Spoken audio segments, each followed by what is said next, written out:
Isso aqui é muito grave. Assim, sinceramente, talvez é o maior absurdo que já aconteceu no judiciário brasileiro, e olha que a concorrência é grande, né? Os fatos abjetos que aconteceram com o nosso judiciário, tanto na Suprema Corte quanto na PGR, são indescritivelmente piores do que muitas ditaduras.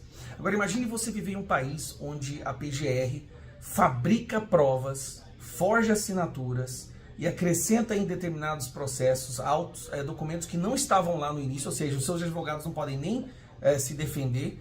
No meio do julgamento eles acrescentam novos documentos com assinaturas que são claramente forjadas para te prender. Imagine você viver em um país assim. Bom, a gente tem visto aí fraude em relatórios, comprovadamente fraudados, né? Relatórios como, por exemplo, da busca e apreensão na casa dos empresários como Luciano Hang por causa de um joinha numa conversa de WhatsApp. Isso por si só é um absurdo. Pessoas sendo presas por conta de uma certidão negativa ou positiva de algo que eles postaram 5 anos atrás criticando o governo.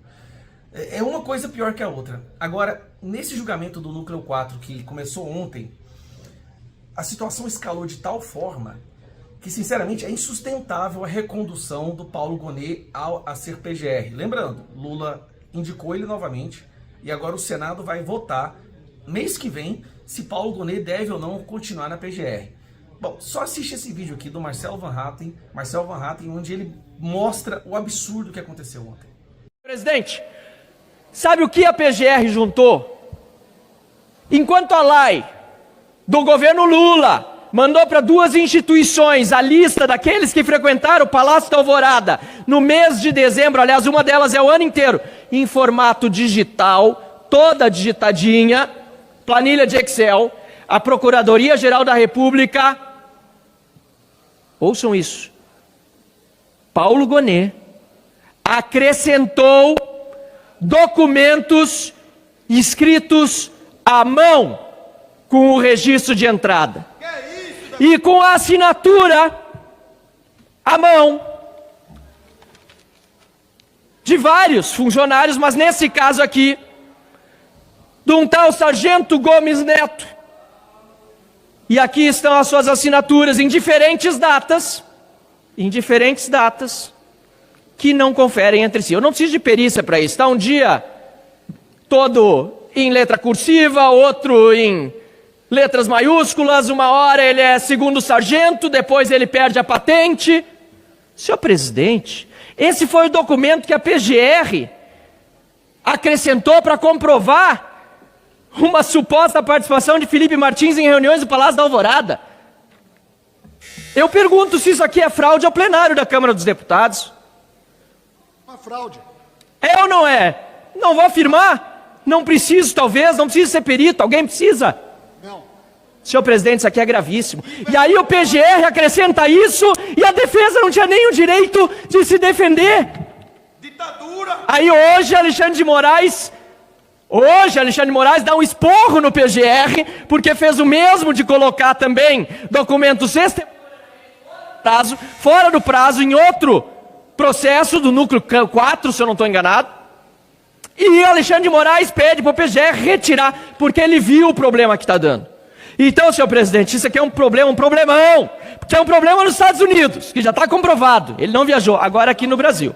Senhor presidente, isso aqui, se comprovada a fraude, é falsidade ideológica e muitas outras coisas mais. E sabe por que o Alexandre de Moraes, para concluir, tem medo de Felipe Martins? Sabe por que o ministro Alexandre de Moraes tem medo de Felipe Martins? Porque diferente de Alexandre de Moraes, Felipe Martins é um homem de coragem, de princípios, que ficou preso injustamente 6 meses, colocado numa solitária, foi torturado e não se dispôs a delatar mentirosamente como outros fizeram. Não decidiu se entregar. Felipe Martins é um herói brasileiro. As cautelares precisam ser imediatamente cancelados e ele precisa ser indenizado pelo Estado brasileiro, senhor. Imagine uma coisa dessa, gente. Claramente aquela assinatura lá não foi assinada pela mesma pessoa. Não foi escrito, foram pessoas diferentes. Isso não tem nem como contestar uma coisa dessa. Depois eles apresentam um outro documento também, onde se apaga uma parte escrito à mão. Isso aqui é prova, tá, de que a pessoa participou de uma determinada reunião e as linhas abaixo estão apagadas. Por que que essas linhas estão apagadas? Cara, como que a gente chegou nesse nível? E por que não há uma reação? Por que a imprensa não fala sobre isso? Sinceramente, não é à toa que aquela pesquisa recente mostra que a maior ameaça à nossa democracia hoje, para 42,8% da população, é o nosso judiciário. O judiciário que deveria prender bandido no Brasil, protege bandido e prende pessoas inocentes. Se você chegou até aqui, é um bom sinal. Para assistir os vídeos completos, acesse nosso site ou baixe nosso aplicativo totalmente grátis.